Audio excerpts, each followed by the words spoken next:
Data analytics ಮತ್ತು data science ಅಂದರೆ ಏನು? ಈ ನಡುವೆ ಟ್ರೆಂಡಲ್ಲಿ ಈ ವರ್ಡ್ಸು ತುಂಬ ಓಡಾಡ್ತಾ ಇದೆ. ಹೆಸರು ಕೇಳ್ತಿದ್ದಂಗೆ ತುಂಬ ಬಿಗ್ ಫೀಲ್ಡ್ ಅನಿಸುತ್ತೆ. ಫ್ರೆಷರ್ ಆಗಿ ನಾನು ಅಲ್ಲಿ ಜಾಬ್ ತೊಗೋಬೋದಾ? ಜಾಬ್ ತೊಗೋಬೇಕು ಅಂತಂದರೆ ಯಾವ ಫೀಲ್ಡ್ನ ಚೂಸ್ ಮಾಡಬೇಕು? ಈ ವಿಡಿಯೋನ ಕಂಪ್ಲೀಟಾಗಿ ನೋಡಿದ ತಕ್ಷಣ ನಿಮಗೆ 100% ಕ್ಲಾರಿಟಿ ಸಿಕ್ಕೇ ಸಿಗುತ್ತೆ.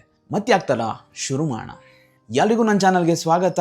ನೀವು ಆಲ್ರೆಡಿ ಸಬ್ಸ್ಕ್ರೈಬ್ ಮಾಡಿದರೆ ಥ್ಯಾಂಕ್ ಯು ಸೋ ಮಚ್. ನೀವು ಹೊಸಬ್ರಾಗಿದ್ದರೆ ನೀವು ನನ್ನ ಪ್ಲೇಲಿಸ್ಟಲ್ಲಿ ಬರುತ್ತೆ, ಚೆಕ್ ಮಾಡ್ಕೊಳ್ಳಿ. ನಿಮಗೆ ಮಾಹಿತಿ ಯೂಸ್ಫುಲ್ ಆಯಿತು ಅಂತಂದರೆ ಸಬ್ಸ್ಕ್ರೈಬ್ ಮಾಡ್ಕೊಳ್ಳಿ, ಸೊ ದಟ್ ಮುಂದಿನ ದಿನಗಳಲ್ಲಿ ಇದೇ ರೀತಿ ಹೊಸ ಕಂಟೆಂಟ್ ಜೊತೆ ನಿಮ್ಮ ಮುಂದೆ ಬರ್ತೀನಿ. ಡೇಟಾ ಅನಾಲಿಟಿಕ್ಸ್, ಡೇಟಾ ಸೈನ್ಸ್, ಅದರಲ್ಲಿ ಡೇಟಾ ಅನ್ನೋದು ಕಾಮನ್ ವರ್ಡ್ ಇದೆ. ಫಸ್ಟು ನಾವು ಡೇಟಾ ಅಂದ್ರೇನು ಅಂತ ತಿಳ್ಕೊಳ್ಳೋಣ. ಪ್ರತಿಯೊಂದು ಕಂಪನಿನೂ ನಮ್ಮ ಬಗ್ಗೆ ಮಾಹಿತಿನ ತಿಳ್ಕೊಳ್ಳುತ್ತೆ ಅಥವಾ ಬೇರೆ ಬೇರೆ ರೀತಿಯಾದಂಥ ಮಾಹಿತಿಗಳನ್ನ ಕಲೆಕ್ಟ್ ಮಾಡುತ್ತೆ. ಈ ಮಾಹಿತಿನೇ data.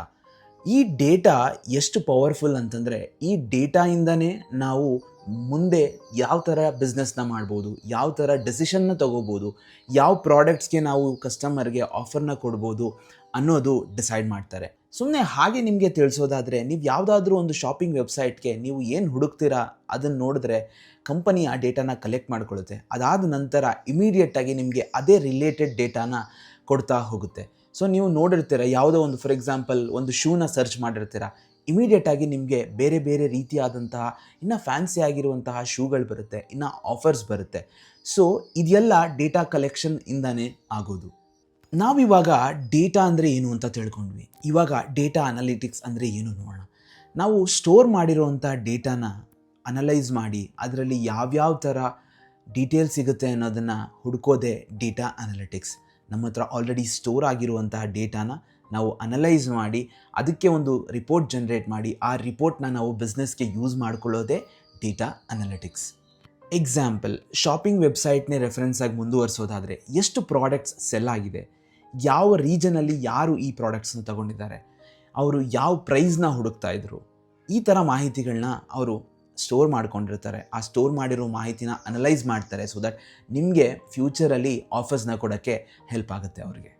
So in a nutshell, data analytics ಅಂದರೆ ಹಿಂದೆ ಸ್ಟೋರ್ ಮಾಡ್ಕೊಂಡಿರುವಂಥ ಡೇಟಾ ಅದನ್ನು ಅನಲೈಸ್ ಮಾಡ್ತಾರೆ, ಆ ಡೇಟಾಯಿಂದ ರಿಪೋರ್ಟ್ ಜನ್ರೇಟ್ ಮಾಡ್ತಾರೆ, ರಿಪೋರ್ಟ್ ಜನ್ರೇಟ್ ಮಾಡಿದ್ದನ್ನು ಮುಂದೆ ಬಿಸ್ನೆಸ್ಗೆ ಬಳಸ್ಕೊತಾರೆ.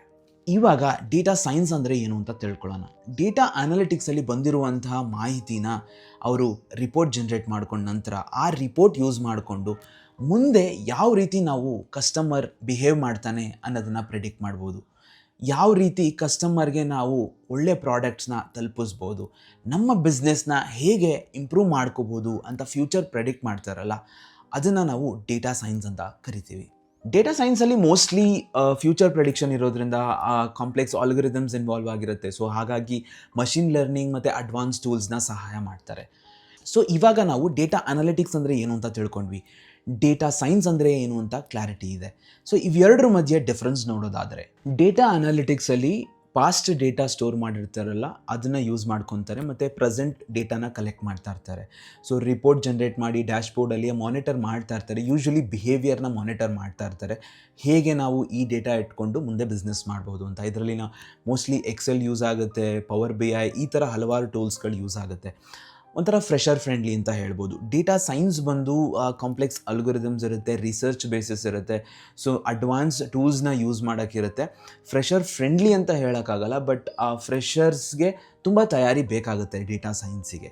ಫ್ರೆಷರ್ಗಳಿಗೆ ಡೇಟಾ ಸೈನ್ಸ್ ರೋಲ್ ಸಿಗೋದು ತುಂಬ ಕಷ್ಟ ಆಗ್ಬೋದು, but data analytics role target ಮಾಡಿದ್ರೆ with the right set of preparation ನಿಮಗೆ ಖಂಡಿತ ಡೇಟಾ ಅನಾಲಿಟಿಕ್ಸ್ ರೋಲ್ ಫ್ರೆಷರ್ ಆಗಿ ತುಂಬ ಚೆನ್ನಾಗಿ ಸಿಗುತ್ತೆ.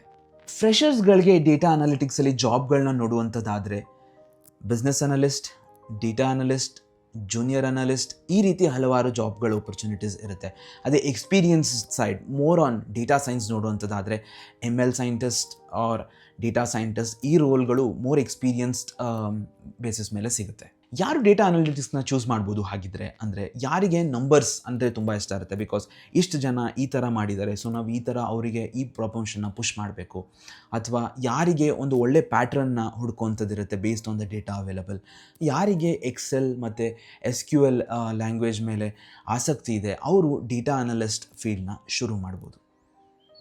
ಯಾರಿಗೆ ಡೇಟಾ ಸೈನ್ಸ್ ಫೀಲ್ಡ್ ತುಂಬ ಇಂಟ್ರೆಸ್ಟಿಂಗ್ ಅನಿಸುತ್ತೆ ಅಂದರೆ ಯಾರಿಗೆ ಕೋಡಿಂಗ್ ಮಾಡೋಕ್ಕೆ ಇಂಟ್ರೆಸ್ಟ್ ಇರುತ್ತೆ, ಯಾರಿಗೆ ಕಾಂಪ್ಲೆಕ್ಸ್ ಆಲ್ಗರಿದಮ್ಸ್ನ ಅರ್ಥ ಮಾಡ್ಕೊಳ್ಳೋಕ್ಕೆ ಇಂಟ್ರೆಸ್ಟ್ ಇರುತ್ತೆ, ಯಾರಿಗೆ ಮಷೀನ್ ಲರ್ನಿಂಗ್ ಅದು ಹೇಗೆ ವರ್ಕ್ ಆಗುತ್ತೆ ಅನ್ನೋದನ್ನು ತಿಳ್ಕೊಳ್ಳೋ ಆಸಕ್ತಿ ಇರೋರು ಖಂಡಿತ ಡೇಟಾ ಸೈನ್ಸ್ನ ಚೂಸ್ ಮಾಡ್ಬೋದು. But again reiterating, job is not guaranteed as a fresher in data science because it demands experience. Salary for data analytics ಅಂತ ನೋಡೋದಾದರೆ it depends purely on the company that is offering that particular role. ಹಾಗಂತಂದರೆ ಯಾವ ಕಂಪನಿಗೆ apply ಮಾಡ್ತೀರಾ ಅವರು ನಿಮಗೆ 3 to 6 lakhs per annum ಕೊಡ್ಬೋದು. ಕೆಲವೊಂದು ಕಂಪನಿ ಇನ್ನೂ ಜಾಸ್ತಿ ಕೊಡ್ಬೋದು. But again it depends on the company. Data science ಫೀಲ್ಡಲ್ಲಿ ತುಂಬ ಹೈಲಿ ಸ್ಕಿಲ್ಡ್ ಬೇಕಾಗಿರೋದ್ರಿಂದ ಅವರು ಸ್ವಲ್ಪ ಸ್ಯಾಲ್ರಿ ಜಾಸ್ತಿ ಇರುತ್ತೆ. ಬಟ್ ಅಗೇನ್ ಫ್ರೆಷರ್ಸ್ಗೆ ಸ್ವಲ್ಪ ಕಷ್ಟ ಇದೆ. ಡೇಟಾ ಅನಾಲಿಟಿಕ್ಸ್ ಅಂದರೆ ಏನು ಅಂತ ತಿಳ್ಕೊಂಡ್ವಿ, ಡೇಟಾ ಸೈನ್ಸ್ ಅಂದರೆ ಏನು ಅಂತ ತಿಳ್ಕೊಂಡ್ವಿ, ಅವು ಎರಡರ ಮಧ್ಯೆ ಇರುವಂತಹ ಡಿಫ್ರೆನ್ಸ್ಗಳನ್ನು ನಾವು ಅರ್ಥ ಮಾಡ್ಕೊಂಡ್ವಿ. ಯಾರಿಗೆ ಡೇಟಾ ಅನಾಲಿಟಿಕ್ಸ್ ಸೂಕ್ತ ಆಗುತ್ತೆ ಅಂತ ನೋಡಿದ್ವಿ, ಯಾರು ಡೇಟಾ ಸೈನ್ಸ್ನ ಚೂಸ್ ಮಾಡಬೇಕು, ಯಾವಾಗ ಚೂಸ್ ಮಾಡಬೇಕು ಅನ್ನೋದನ್ನು ತಿಳ್ಕೊಂಡ್ವಿ, ಯಾರಿಗೆ ಯಾವ ಸ್ಕಿಲ್ಸ್ ಬೇಕು ಅನ್ನೋದನ್ನು ಸ್ವಲ್ಪ ತಿಳ್ಕೊಂಡ್ವಿ, ಹಾಗೆಯೇ ಸ್ಯಾಲ್ರಿ ಯಾವ ರೇಂಜಲ್ಲಿರುತ್ತೆ ಅನ್ನೋದನ್ನು ಕೂಡ ತಿಳ್ಕೊಂಡ್ವಿ. ಈ ಮಾಹಿತಿನ ನಾವು ಪಡ್ಕೊಂಡ ನಂತರ ಯಾವುದೇ ಟ್ರೆಂಡ್ ಬಂದರೂ ಆ ಟ್ರೆಂಡ್ ಜೊತೆಗೆ ನಾವು ಹೋಗೋದು ಸೂಕ್ತ ಅಲ್ಲ. ನಮ್ಮ ಆಸಕ್ತಿ ಜೊತೆಗೆ ನಾವು ಹೋಗೋದು ಲಾಂಗ್ ರನ್ನಲ್ಲಿ ನಮಗೆ ತುಂಬ ಹೆಲ್ಪ್ ಮಾಡುತ್ತೆ. ಇವತ್ತು AI ಬಂದಿದೆ ಅಂತ ನಾನು AI ಕಲಿತೀನಿ ಅಂತ ಹೋದರೆ ನಾಳೆ ಇನ್ನೊಂದು ಬಂದಾಗ ನಾವು ಇನ್ನೊಂದು ಕಲಿಯೋದಕ್ಕೂ ತಯಾರಾಗಿರಬೇಕು. ಬಟ್ ಅಲ್ಲಿ ಮ್ಯಾಟ್ರ್ ಆಗೋದೇನಂತಂದರೆ ಫ್ರೆಷರ್ ಆಗಿರೋದ್ರಿಂದ ಯಾವುದನ್ನು ಬೇಕಾದರೂ ಕಲಿಬೋದು. ಬಟ್ ನಾವು 2 ವರ್ಷ 3 ವರ್ಷ ಒಂದು ಫೀಲ್ಡಲ್ಲಿ ಕಂಟಿನ್ಯೂ ಮಾಡ್ತಿದ್ದೀವಿ ಅಂತಂದರೆ ಅದರಲ್ಲಿ ಎಕ್ಸ್ಪರ್ಟೀಸ್ನ ಬಿಲ್ಡ್ ಮಾಡುವಂಥದ್ದು ತುಂಬ ಸೂಕ್ತ ಅನಿಸುತ್ತೆ. ಎಕ್ಸ್ಪರ್ಟೀಸ್ನ ನಾವು ಒಂದು ಸಲ ಬಿಲ್ಡ್ ಮಾಡಿದ್ಮೇಲೆ ಒಂದು ಸಲ ನಾವು ಎಕ್ಸ್ಪರ್ಟೀಸ್ನ ಬಿಲ್ಡ್ ಮಾಡಿಕೊಂಡ್ರೆ ನಾವು ಸಕ್ಸಸ್ಫುಲ್ ಆಗೇ ಆಗ್ತೀವಿ. ಬಟ್ ಟೈಮ್ ಮತ್ತು ಡಿಸಿಪ್ಲಿನ್ ಎರಡಕ್ಕೂ ನಾವು ರೆಸ್ಪೆಕ್ಟ್ ಮಾಡಬೇಕು.